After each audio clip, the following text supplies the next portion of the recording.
Bonjour, je m'appelle Stéphane Gervasoni, je suis juge au tribunal de l'Union européenne depuis 2 ans maintenant.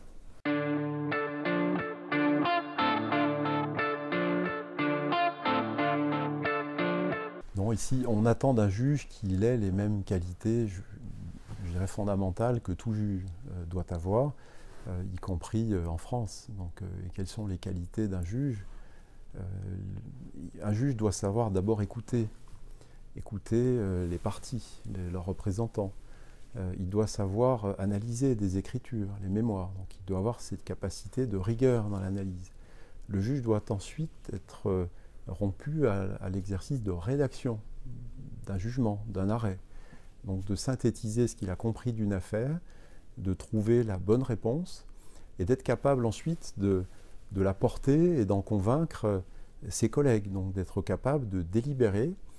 Et c'est souvent la plus grande, je dirais, exigence d'un juge, c'est d'être capable de marier aussi bien les rigueurs d'un travail qui est souvent très solitaire, un peu austère, mais ensuite d'être capable de travailler collectivement, dans une équipe qu'est la chambre dans laquelle il travaille, et de convaincre ses collègues, de les convaincre sans excès, sans raideur, sans fermeté excessive. Donc il faut encore au moment du délibéré être capable d'écouter, de comprendre, d'être ouvert au raisonnement des collègues. Donc à la fois la rigueur dans l'analyse autonome et l'ouverture d'esprit dans la participation à un délibéré très collégial. Alors j'ajouterais ici peut-être par rapport aux qualités d'un juge national, il faut être capable aussi d'être un manager parce qu'on anime une équipe, un cabinet avec des collaborateurs juridiques que sont les référendaires, des assistants. Donc, la rédaction d'un arrêt, c'est un travail collectif. Et il faut être capable d'animer ce collectif. Le juge doit pouvoir tirer le meilleur de ses équipes, de comprendre, d'écouter ses collaborateurs et aussi de les convaincre parfois du bien fondé de sa position s'il ne partage pas exactement les propositions qu'on lui soumet. Donc animateur, manager, et aussi je pense ouverture à d'autres traditions juridiques. C'est ce qui fait la richesse et aussi la difficulté du travail ici par rapport à ce qu'on peut faire dans une capitale comme à Paris. On ne travaille pas dans le même bain culturel homogène. On a des collègues qui ne raisonnent pas comme nous et nous ne raisonnons pas comme eux non plus.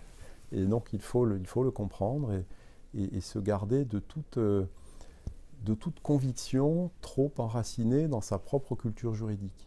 Elle n'est pas meilleure que les autres, elle est différente. Il faut comprendre ses forces, ses faiblesses et être ouvert à la discussion juridique dans cette sorte de creuset qu'est la Cour de justice. Alors une dernière chose peut-être aussi, pour être juge de l'Union, il faut avoir un minimum de bagage linguistique. Quand on est francophone, on est à l'aise à Luxembourg. Ça ne suffit pas malgré tout. Il faut quand même avoir de bonnes notions d'anglais, je pense. Et la connaissance d'autres langues est toujours un atout.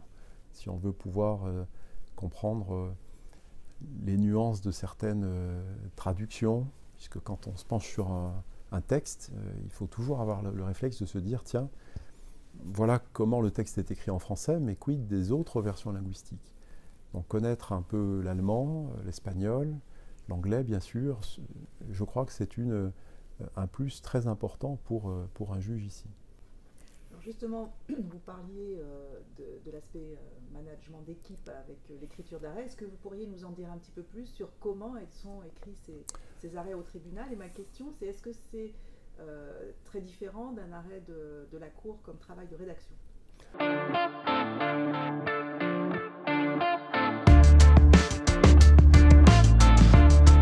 Alors, il suffit de regarder les arrêts pour voir tout de suite que les arrêts du tribunal sont beaucoup plus longs que ceux de la Cour, pour différentes raisons, essentiellement parce que le tribunal est le juge du fait, du droit également, mais aussi le juge du fait, c'est un juge du fond, et qui doit statuer sur des recours directs qui soulèvent parfois de nombreux arguments, moyens, et le travail d'analyse est de ce fait-là plus poussé, plus plus détaillée appelle une argumentation plus fouillée que la réponse à une question préjudicielle, par exemple, à la Cour de justice.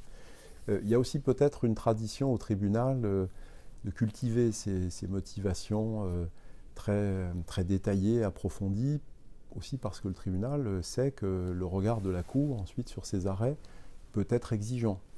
Et le tribunal redoute parfois, peut-être parfois excessivement, une critique de la Cour tirée d'une insuffisance de motivation. Donc, quand on est juge du fond, on a cette discipline particulière qui peut nous porter à des motivations peut-être parfois excessivement longues et élaborées. Alors comment est rédigé un arrêt? Un arrêt, c'est un travail, c'est une œuvre collective. Une œuvre collective, mais qui a un principal artisan qui est le juge-rapporteur. Le juge-rapporteur a le rôle essentiel du défricheur, avec son cabinet, avec son référendaire, du dossier. Il faut défricher dans ce foisonnement jurisprudentiel que nous livrent parfois les parties, sous lequel parfois elles veulent nous noyer. Mais il faut être capable de distinguer le bon grain de l'ivraie, donc le juge-rapporteur défriche. Il rédige une proposition d'arrêt pour ses collègues.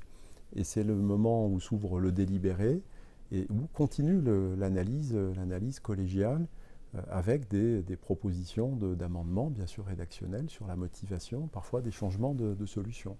Donc jusqu'au bout, le travail se fait sous la plume du juge-rapporteur et de son référendaire, mais dans un cadre très collectif, collégial. Il y a aussi, en fin de parcours, le travail des lecteurs d'arrêt, qui ne sont pas très connus, qui existent à la Cour, au tribunal de la fonction publique, qui sont des personnes qui s'assurent de la correcte compréhension linguistique des arrêts en langue française, qui est la langue de travail des cabinets.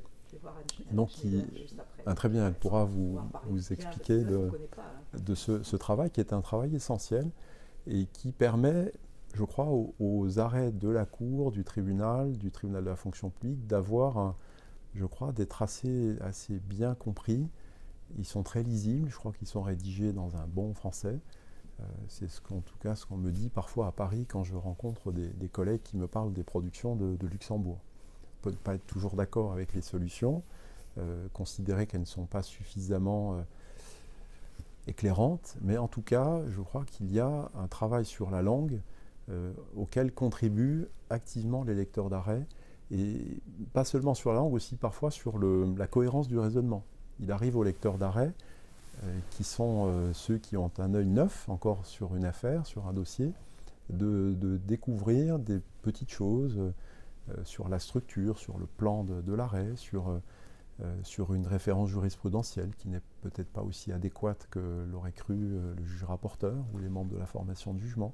Donc ce travail très rigoureux est conduit jusqu'au bout. C'est le dernier regard, peut-être l'ultime garde-fou que nous avons dans cet examen collégial des dossiers qu'apporte le lecteur d'arrêt.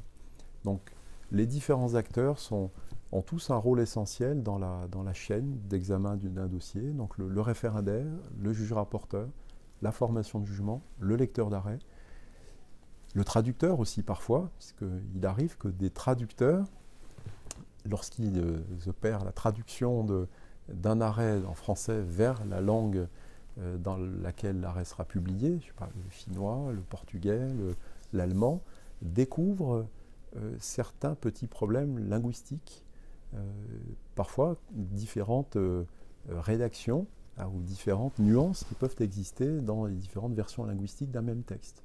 Donc les traducteurs aussi ont leur rôle, qui n'est pas si marginal que cela dans la finalisation d'un arrêt.